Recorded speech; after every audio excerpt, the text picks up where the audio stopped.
Hello and welcome to the NCWLIFE Evening News on this Tuesday, November 18th. I'm Grant Olson. Here are some of the stories we have coming up for you tonight. The East Wenatchee Police Department became an accredited agency during the Washington Association of Sheriffs and Police Chiefs Fall Conference in Kennewick. A Moses Lake man sentenced to 20 years for gang-related drug trafficking now must serve an additional 10 years for continuing to direct drug operations from federal prison. Quiet weather is expected the rest of this week with just a slight chance for showers on Saturday. Your full local weather forecast is straight ahead.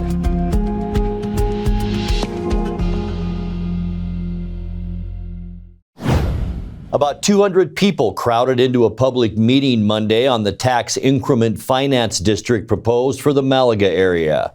The Chelan-Douglas Port Authority wants to designate a 3,300-acre area as a TIF district where future increases in property tax revenue are captured for specific public infrastructure improvements inside that area. Some 26 projects have been identified that could benefit from TIF financing, including a proposal for a third bridge across the Columbia River at Malaga. But Chelan County and junior taxing districts, including the Wenatchee Valley Fire Department and North Central Washington Libraries, have balked at the possibility of lost future revenues. And public sentiment at the meeting held at Mission View Elementary was against the notion. There's less and less funding now to do projects, right? The federal government is cutting back, and we certainly know the state is cutting back, right? So any projects that we really want to advance is really difficult without some type of funding source. And so we really feel that by investing in infrastructure, that we have an opportunity to really bring more business and more taxes and more industry to the area. You know, Microsoft is investing in the area, Helion is investing in the area. These are kind of known investments, right? They're what's called market validators, and that should bode well for other people looking at this other vacant property to see if we can get developed over a period of time. You mentioned the third bridge that was on there, just so that people recognize 10 million of that was a type size location study. 20 million would be going towards the bridge. That bridge would be estimated probably between 200 and 300 million, so it's not going to be built by the TIF. My question is, what have you done in terms of surveying your constituents, doing community advisory groups or polls or anything like that to tell you if this is what your constituents want? If you haven't done those things, how do you justify implementing? This is a big project. And we encompass 4 counties with this lid, or even with this tip. Everything's going to have to be hand calculated. Everything's going to, I mean, it's huge, and I don't have the manpower for it. I mean, we've got thousands and thousands of hours in it already, and we're going, if that's a stress test, we will never make it. The final decision on establishing a TIF will be made by the 3 port commissioners elected to represent Chelan County: Don Etherington, J.C. Baldwin, and Richard DeRock. They expect to vote on the matter coming up on December 9th. The East Wenatchee Police Department became an accredited agency during the Washington Association of Sheriffs and Police Chiefs Fall Conference in Kennewick. It's the fulfillment of a process that's been underway since 2019, when the department set out to meet 146 professional standards mapped out by WASPC. To receive accreditation, East Wenatchee Police Department moved its headquarters in 2023, modified its evidence processing and storage, established an internal training program, and updated its policies. The agency joins the Wenatchee Police Department and Douglas County Sheriff's Office as one of the 81 accredited police departments and sheriff's offices in the state. Mayor Mike Poyer and other officials cut the ribbon Monday night on the new and improved Wenatchee Convention Center, which underwent a $16 million facelift over the last year and a half. The ceremony marked the reopening of the event space, which added 19,000 square feet, including a main hall that can accommodate 300 guests. The City of Wenatchee owns the Convention Center, which is managed by West Coast Hospitality, the owner of the adjacent Coast Wenatchee Center. Center Hotel. This week, the updated facility hosts events by the Washington Farm Bureau and the Washington State Tree Fruit Association. About 100 new pronghorn antelope are now back in their native range in eastern Washington thanks to efforts by the Colville Confederated Tribes. Last week, tribal wildlife staff worked with the Nevada Department of Wildlife and local volunteers to safely capture and transport the animals from their Nevada territory. They were resettled on historical rangeland that encompasses parts of Okanogan and Ferry counties. The ongoing project has now reintroduced a total of 250 to 300 antelope to Washington. About 50 of the most recent newcomers were fitted with GPS collars to monitor their health, reproduction, and migration over the coming years. When we come back, the city of Quincy will pay $400,000 to the Confederated Tribes and Bands of the Yakama Nation and ensure its industrial wastewater treatment facility complies with its permit. And the longtime manager of the popular Leavenworth Ski Hill is this year's recipient of the Bob Parlett Award. I'm Grant Olson, and you're watching the NCWLIFE Evening News. Hi, I'm Amanda Walden with A. Walden Insurance Group. I've been helping people for nearly a decade understand their Medicare options. Medicare isn't a one-size-fits-all.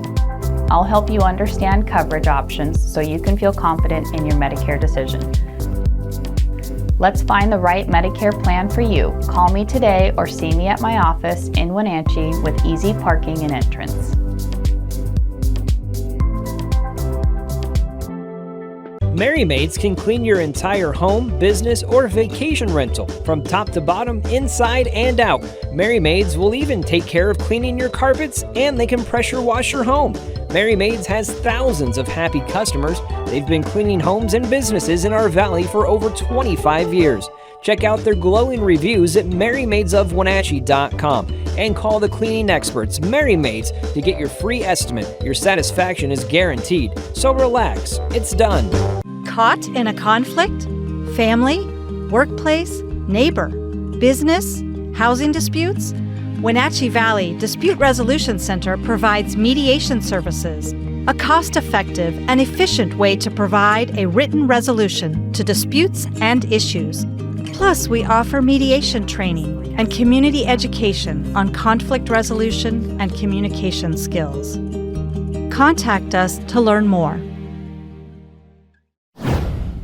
A Moses Lake man sentenced to 20 years for gang-related drug trafficking now must serve an additional 10 years for continuing to direct drug operations from federal prison. 40-year-old Joshua Isaac Stein pleaded guilty to fentanyl distribution that he carried out while he was held in an Arkansas federal penitentiary.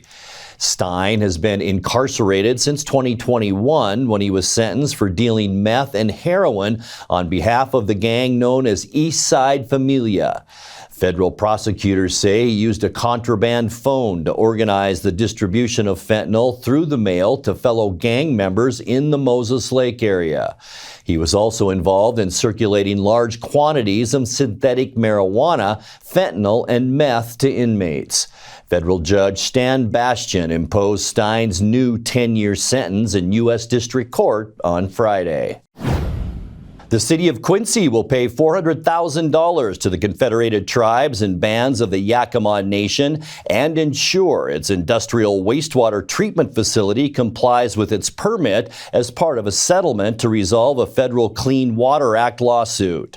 In 2024, Portland-based nonprofit Columbia Riverkeeper sued the city in U.S. District Court for failing to sample its wastewater for pollutants as required by its permit.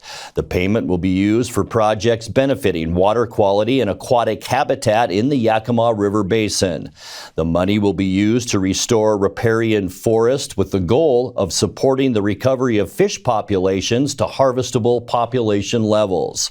The city will also adopt a compliance action plan that will commit to several upgrades over the next year. The longtime manager of the popular Leavenworth Ski Hill is this year's recipient of the Bob Parlett Award.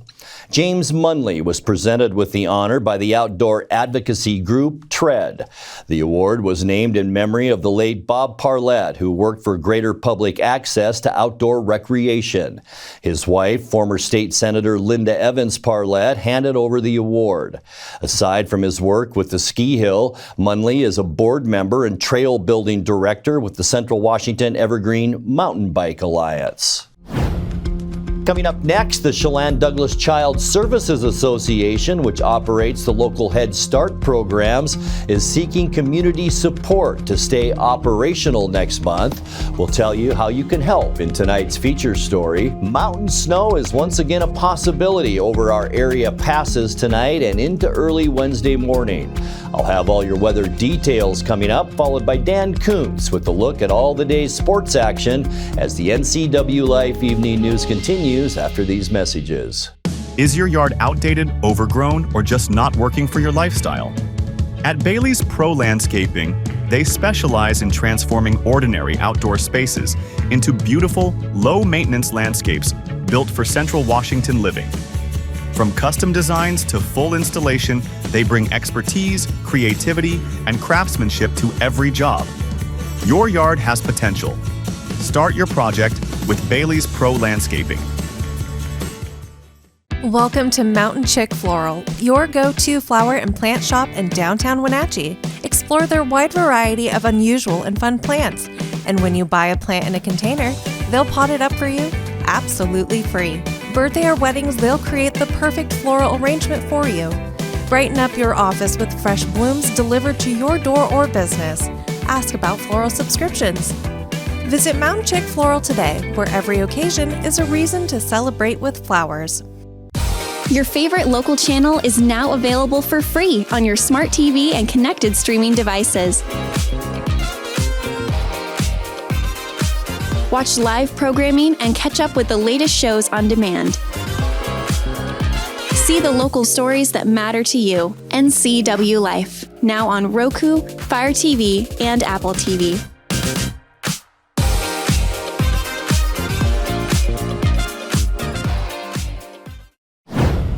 The Chelan-Douglas Child Services Association, which operates the local Head Start programs, is seeking community support to stay operational next month. Head Start is funded by the federal government and provided services like free early learning childcare and preschool to families who meet certain eligibility requirements. The nonprofit's grant cycle begins on November 1st, but the government shutdown delayed its funding. The organization relied on reserve funds to keep classrooms open this month, but there's a risk it could be forced to temporarily shut down in December. Director of Finance Chelsea Starkey spoke to NCWLIFE News to explain the situation the Head Start program is in and to ask the community to help keep classrooms open. We really want to have a chance just to be able to communicate our story, what's going on within the Chelan-Douglas Child Services Association, and bring awareness where maybe somebody didn't know that they could offer help or support. And so for that, we calculated that it's about $20,000 a week for the 6 classrooms that we'd be closing down to help cover that deficit through the month of December. Because it's 3 weeks right before the holidays, and so that's really what we're having go out to the community, is hopefully a chance to be able to communicate that we're in need and if there is somebody that could help with that. We are a November 1 grantee, so having funding that rolls over into the brand new fiscal year is November 1 through October 31st. And then we ran into the federal shutdown. And so planning and preparing for that and what does that look like, we had enough reserve funds to operate in this month of November. And with the anticipation that eventually the federal shutdown would end and then funding would be reviewed and then we would be able to look back and cover those expenses.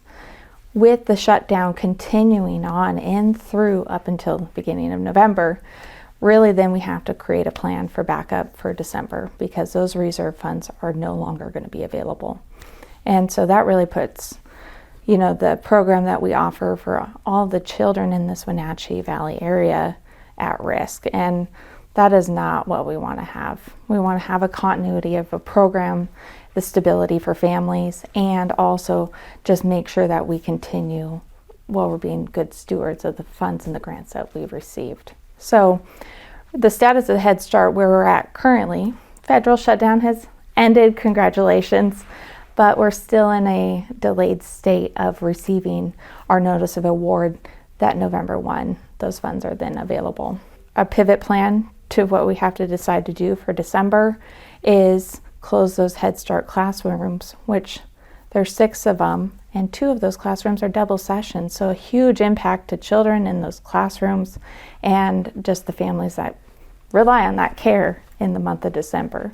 It's a heavy discussion because half of our funding comes from Head Start funding. A lot of the funding does go towards wages and salaries and benefits because we have highly qualified staff that are in those classrooms with those children.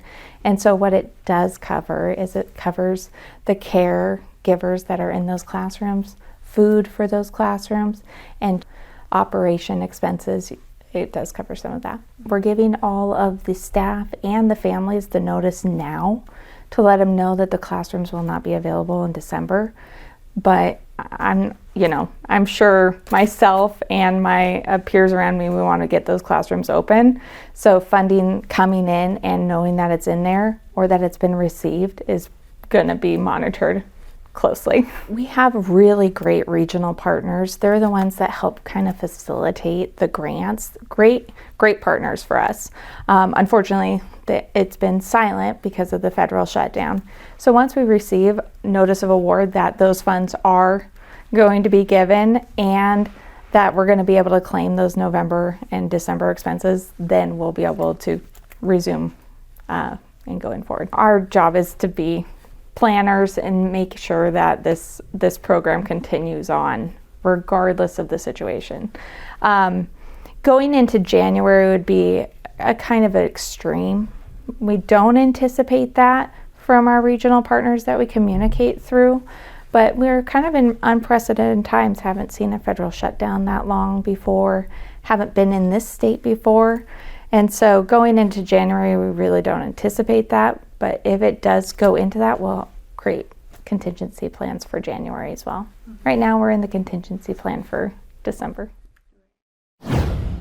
Time now for a check of your North Central Washington weather forecast. Hope your Tuesday was a good one. Kind of a typical fall day here in North Central Washington after a few scattered light rain showers in the early afternoon. Gave way for some blue sky about mid-afternoon as we look down at the Wenatchee Valley outside our weather window. This shot provided by our tower camera up on Wenatchee Heights. Just a beautiful fall look down at the Wenatchee Valley. Even though we're seeing a little bit of blue sky, the mountain areas not so much. Still some snow in the forecast for our area passes as we get into tonight. As far as Snoqualmie Pass, about a 60% chance that pass will pick up 2+ inches of snow overnight tonight. Stevens Pass, about a 70% chance of that, and not so much for Blewett. But we're keeping our eye on Snoqualmie and Stevens overnight tonight and into tomorrow morning, and with temperatures down below freezing, could be some slick driving conditions. Unofficially today, high temperatures still above normal at 51 degrees. 43 is where we should be for this time of year. Our record high, 60, and that was set back in 2003. This morning, 39, 9 degrees above where we should be for a normal low of 30. How about this record low in this cold year of 1985? 4 degrees, our record overnight low. Sunrise 7:10 this morning, and it's set at 4:21. All right, getting into those Wednesday temperatures, a little bit cooler than today. In fact, all over our map, temperatures all in the 40s. 49 for Moses Lake and Ephrata, 48 the high in Quincy tomorrow, around 46 for Wenatchee, Aniat, and Chelan, also up into Omak. A little cooler in our upper elevations, Lake Wenatchee at 43 and Leavenworth and Cashmere tomorrow, a high temperature of 45 degrees. Tonight we can expect mainly clear skies, high pressure up in British Columbia area will provide those clear skies. We'll see chilly overnight lows with the clearing skies. Tonight's lows in the mid-30s, so get ready for that. Maybe even some 20s up in extreme north central Washington. For Wednesday, partly cloudy skies, really not much happening the rest of this week. We'll see cooler temperatures tomorrow, as I mentioned. High temperatures in the mid-40s, which is still above where we should be for this time of year. As we get into Thursday, mostly sunny, high pressure out in the Pacific. It's bringing in that inverted trough over the Pacific Northwest, and that'll keep our weather very stable as we move into Thursday. High temperatures consistently right around 50 degrees, which will be once again above normal. For our Friday, we will see an increase in clouds and an increase in a westerly flow into Washington. Really not a bad day for Friday other than the clouds. We'll see highs again right around that 50-degree mark. And then for the all-important weekend on Saturday, mostly cloudy skies, maybe a chance for showers from this area of low pressure that's bringing some clouds and some showers our way. But I think most of that will stay up in the Omak, Winthrop, and Twisp area on Saturday. Highs again right around 50. And then as we end our weekend on Sunday, really not too bad. High pressure in southeast Idaho, bring us some pretty stable weather for Sunday, and it's going to be fairly warm with high temperatures in the afternoon into the low 50s. As we get you into Monday, morning rain showers as this area of low pressure pushes away, but we could see that morning rain in the morning, partly cloudy skies by afternoon, and cooler on Monday with high temperatures back down in the mid to upper 40s. All right, time now for your 7-day forecast, and it's brought to you by Colonial Vista of Wenatchee, for comfort, care, and community come together. So get ready for a couple of cold overnights. 35 tonight, 46 our high on Wednesday, and we'll stay in the 30s both Wednesday and Thursday for overnight lows. Mostly sunny on Thursday with a high of 50, mostly cloudy and 50 for Friday. A chance and a very light chance for rain on Saturday and 51 as well on Sunday, and then a chance for morning showers and a little cooler for Monday with a high temperature then of 47 degrees. And that's a look at your North Central Washington weather forecast. Coming up next, tonight's sports report with Dan Kuntz and more as the NCWLIFE Evening News continues right after this. Your favorite local channel is now available for free on your smart TV and connected streaming devices. Watch live programming and catch up with the latest shows on demand. See the local stories that matter to you. NCWLIFE, now on Roku, Fire TV, and Apple TV.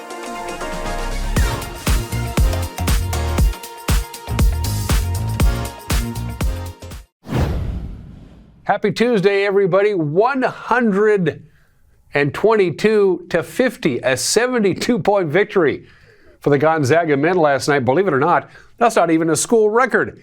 Braden Huff, 22 points. Davis Fogel, 19 points for the Bulldogs. Actually, their second largest scoring output and margin of victory in program history. They once beat a team by 73 points. A few years back, Graham Ike and Adam Miller also added to this blowout. 19-7. Hayhurst, some of Utah's best three-point shooters. Ike just gets easy two inside. Braden with a stutter has it poked away. And back come the Thunderbirds. Farrell with the basketball. Skip to the corner. Three on the way from Hayhurst. That's what he does. 5 of 11. Ike with 5 points on 2 of 5 shooting. He backs in. Got to the left hand. Jump hook good. Shows you the power of Ike on the championship. You have to do that. Here's Miller for 3. St. Superi. Hanging and hitting through contact. Got a lot of poise. Hard to believe he's a freshman. Yes. Ike the catch. How about the dish? What a pass. I mean, Ike does all the work on the front and just gets very going to be counted down, I'll tell you that much. Yeah. Uh-oh, takeaway. Grant Foster. Chapman has to settle for the lay-in. He's got 6. Did you watch the UConn-BYU game the other day? I watched some of the first half, and it looked, there was a foul and a shot for 3. It looked so easy. I think you want your bigs to take some, a couple a game maybe at most, just to You want to stretch out the defense. Both of them are pretty good as Husky's. Another right-handed shot to go down. They're both pretty. 1 of 40 from 3. Nice finish there. Yeah, Duval is a player. Both for 3 from 3. I thought last year's team was really just confounding from the three-point line, though. Ben Craig had a really off year. Yanni clears the miss. I like Fogel. I like his mentality. Holy smokes. Mario spinning with the left hand. Physically taller or throwing skill. Diane. Look out! Careful, big fella. Safe for another game. 122-50. Going to be the final score. 1, 2, 3, 4, 5 Zags in double figures. They shoot 68% from the floor in the game. 44 rebounds to 26. Dominating performance tonight. And the Zags now 5-0 on the year. Next up for Gonzaga, a date with Alabama, number 11. Alabama, by the way, in Las Vegas on Monday. And just one game in men's college basketball tonight. Huskies, short-handed Huskies. They only have 8 scholarship players available. They take on Southern and Heck Ed, 6:30 on Peacock. Seattle Kraken are in the Motor City as we speak, but don't change the channel. We need the ratings. Yeah, taking on the Red Wings tonight. Of course, Jaden Schwartz has been playing really good. He scored a couple of goals the last time the Kraken played. That was on Saturday when they beat San Jose. Schwartz, 7 goals, 7 assists for the Kraken. Jordan Eberle, he has scored 5 goals with 2 assists over the last 10 games. The Red Wings are 11-7-1 overall. They are 6-3-1 at home.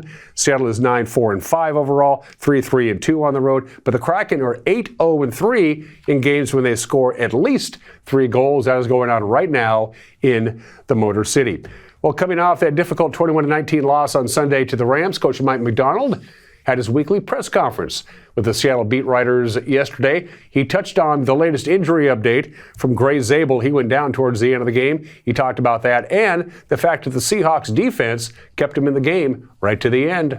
Yeah, so really fortunate. There's, I guess we avoided a significant injury, which is really positive. I'd say the words I heard were day to day. So, you know how that goes. It could be day to day. It could be a week. It could be more than that. So, but nothing significant, which is a huge positive. I think you leave every game with things that you're excited about and things that you learn from your team about who we can become. Yesterday was no different, and you're leaving every game saying, "Hey, what could be?" From if we can learn from these things and grow from our mistakes and grow from and understand some things on the preparation end that we can improve. That's also exciting to know that hey, look where we can go if we handle all these other things too. So. I think that's what you're taking from every game, yesterday included. And the Seahawks will be in Nashville this Sunday to take on the Tennessee Titans. 10 a.m. kickoff on Fox. Local sports. When we got together at this time on Monday, there were a couple of kickoff times that had not been announced for the state football playoffs. All of them are now into the quarterfinal round. Now we do have locations and kickoffs. First of all, Friday, just 2 games. That's it. That's all we got. Freeman will host Okanagan in the 2B quarterfinals. That's at 6 o'clock on Friday night. And on the 2B at 1 o'clock on Friday afternoon, Libertyville will take on Tri-Cities Prep. That is at Edgar Brown Stadium in Pasco. Full slate on Saturday. In the 4As, Moses Lake will be at Lake Stevens, 4 o'clock kickoff there.